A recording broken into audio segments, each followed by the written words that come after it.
الان دوستان وقتتون بخیر. این کابینت کنجی خودمون رو بس کردیم و الان میخوام در مورد درپاش توضیح بدم. ببینید اول از همه اندازه درپا تو به توی کار هر چی که هست میشه دوستان.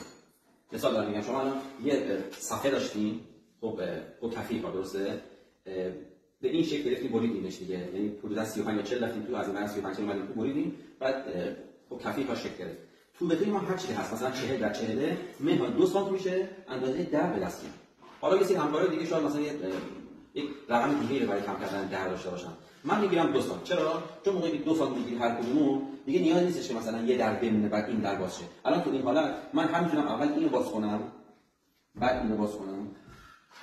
هر دو اگه بسته بشه الان میتونم اول اینو باز کنم بعد اینو باز کنم. من هر کدوم وقتی منهای دو میکنی میشه این قابلیت رو میده. این از این.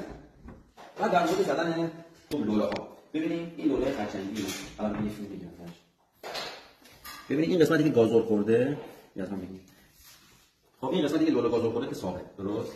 این قسمتی که به کنار بدن پیچ میشه، من واسه این مثال میزنم. شما فکر کنید این قسمت نوار خورده باشه. از لبه 4 و 4 میایم تو، یه خط میکشیم. اینم لوله خرچنگی ما. این قسمت رو میذاریم روش، این پیچ پشتی، بعد پیچ میکنیم. بعد 4 و 4 میایم تو خط میکشیم. این قسمت